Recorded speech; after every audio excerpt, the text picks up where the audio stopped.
This episode is brought to you by Kissing Contracts, specializing in prenups, postnups, and cohabitation agreements. We need more than love. We need shared values, goals, and dreams. When partners agree, great things happen. Visit us at kissingcontracts.com.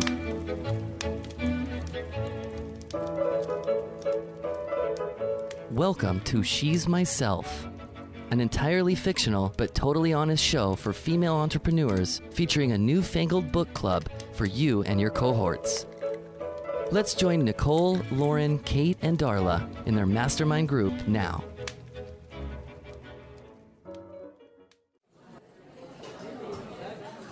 It's Lauren of the list. I guess you can call me that. It's very Elizabethan. You're so classy, Kate. Without even trying. Opera gives that impression, but to be clear, I ate leftover hamburger helper over the sink this morning. Oh, God, I'm going to lose my breakfast hearing about yours. I didn't know they even made that anymore. Right? Or anyone even bought it. We do in Oklahoma, and I do here. Touché. All right, on with our program. You're in the hot seat, right, Lauren? Yes. Nicole, do you want to give your update first? Sure. I put a lot of thought into what topic would speak across gender, age, marital status, a more universal subject with a hint of prenups, and I came up with change. Like the way we work has changed. We don't stay with the same company anymore. And we've had to shift how we live based on that change. We feel you, Nicole. Yeah, so I went looking for statistics on like marriage, divorce, living together, and I found some interesting stuff on the Census Bureau website. Oh, interesting. Yeah, so I'm using that to craft my speech. You might want to write your speaker one sheet with your topic and see how it flies before you write and practice the whole thing. Oh, and get some feedback from the market. That's a good idea. I'll just outline it and then pitch it and see what happens. I love your idea, Nicole. I think that's a great approach. Thanks. I hope it works. And if not this one, the next one. Oh, that makes me tired, but you're right. Next, Kate. I'm still in research mode, trying to put together a full, beautiful list of options like Lauren of the list. A ton of options can be overrated, as you will soon see. And what have you come up with?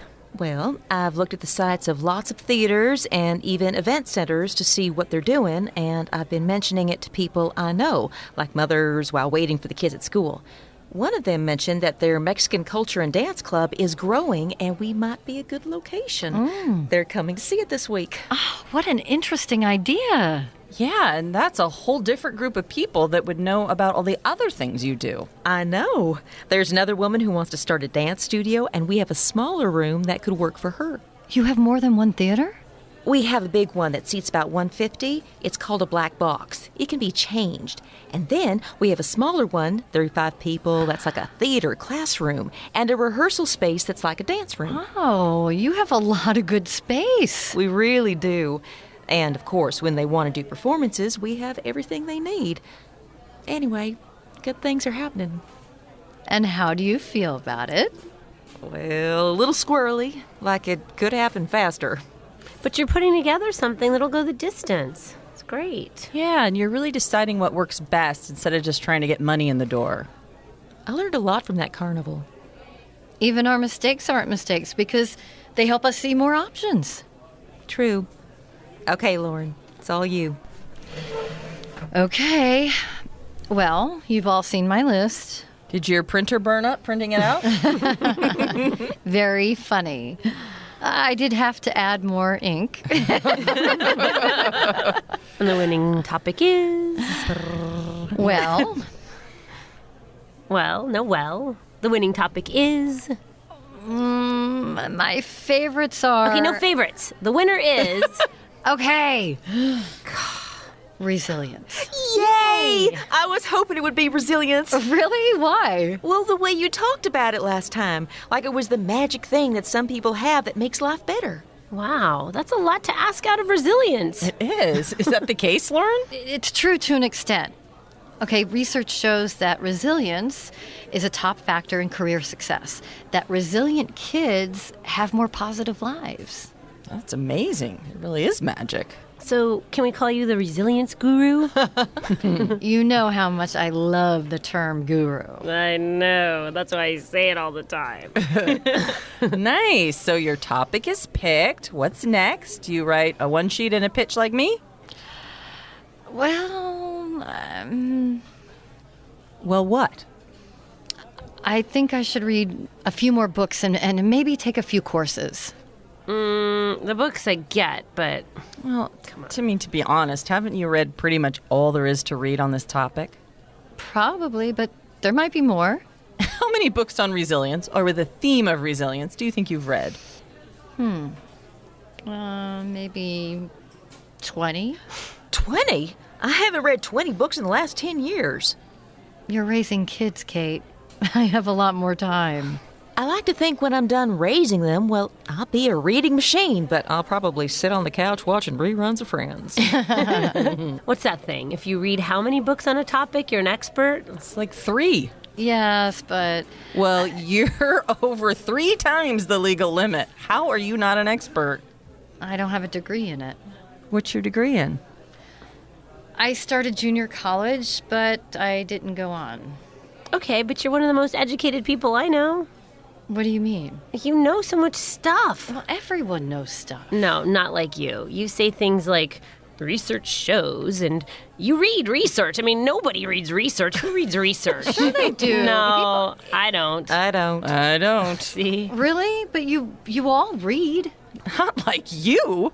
You read more than anyone I know. And on such a wide variety of topics. And you have this amazing ability to pull it together. Yes, you can see this from that and that from this, and And you apply it. You're really good at issue spotting. Issue spotting. It's this core skill in law school, or practicing law for that matter. It's looking at a fact pattern or a client in your office and taking a bunch of junk and pulling out what's important. You do that all the time. It's exactly what you do with us, and I'm sure you do with all the other people you work with. Issue spotting. I like it. you own it. But don't you think people who hire me to speak will want me to have a degree? No, I think they're going to want you to know what the hell you're talking about. And to inspire and encourage them. And you're so good at that. My 20-year-old law degree is only an admission to my profession. It's what I've learned since that makes me a good lawyer. Right, there are plenty of dumb people with degrees. Even law degrees. My divorce lawyer was one of them. I'm sorry, Kate.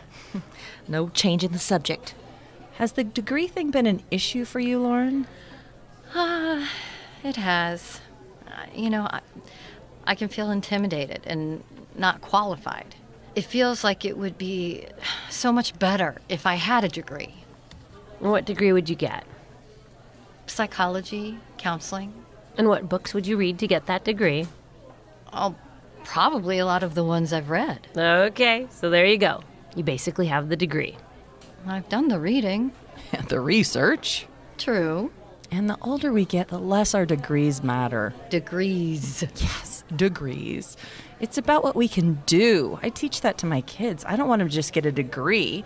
That's just an entry point. How do you add value to the world? And you add so much value, Lauren. Thank you. You really do. I want you to sit with that a minute, because it's true. Thank you. I second what Kate said. I third it. You are amazing and connecting and helping. You've been doing it for us since day one. You really have. Thanks. Yeah, so you have to get over the degree silliness. You're how old? 53. 53. Get over it. You can do this. Go do it. Yeah, what a waste. What a waste for you to go back and sit in a classroom. Yeah, and if you want more information, go get it. You know how. I certainly do. Whew, now that that's handled, resilience. Can you tell us about it? Yeah. Well, there's this interesting study. See, none of us ever say there was this interesting study. Okay. Well, there was this interesting study that followed at-risk children for 30 years. Kids whose parents who had not graduated from high school, poverty, mental illness, substance abuse.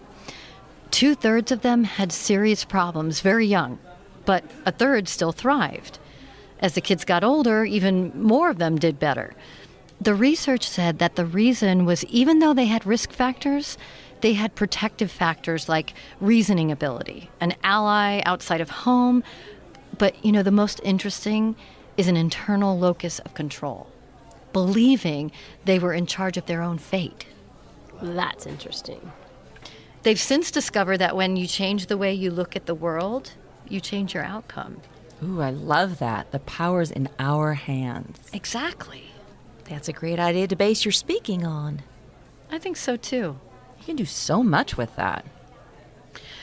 I think I can. There's obviously so much rich detail in the research. But what about your life? You've experienced it. How have you experienced it? 1,000 times. I'd be much more interested in hearing your story than research. Yeah, maybe some research for those folks. But I agree, stories are so much more engaging. I agree. And I remember stories much better. I'm getting really excited about this, you guys. Me too. Mm-hmm. And another mastermind success story. Let's not get ahead of ourselves. Okay, no.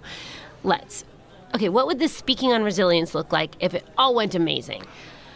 Well, I'd be speaking to large groups of women, mostly women, helping them live amazing lives and lives they're here to live. And how would that feel? Amazing. Yay! I can see you sharing the stage with the people you admire and doing workshops and retreats, writing books. I would totally read your book. Oh, Did we hit the degree thing again? maybe a little. I'd love to write a book, but it's been a little hard to... Whatever it's been, no more. Your book would be amazing. Yeah, stories plus stuff I can actually use to make my life better. And no fluff, not real stuff. Lauren doesn't do fluff. No, I really don't. And you live this every day. Authenticity. I love it. So, when you start your book? Good grief, you're fast, Nicole. Your job is to encourage, mine is to push. That's the truth. Well, I can start writing down some ideas. Great, that'll be the new list from Lauren of the List. Awesome. You've been listening to She's Myself. Come check out the free Newfangled Book Club for yourself and your peeps at shesmyself.com. This episode was written by Emily Chase Smith and produced by Trisha Gilfone. The role of Kate was played by Kimberly Stamfill. The role of Darla was played by Quinn LaJoca. The role of Lauren was played by Trisha Gilfone. And the role of Nicole was played by Emily Chase Smith. Audio recording and editing by Barry Funkhauser. And Newfangled Book Club by Jill Davis. Thank you to all our Indiegogo supporters and our listeners.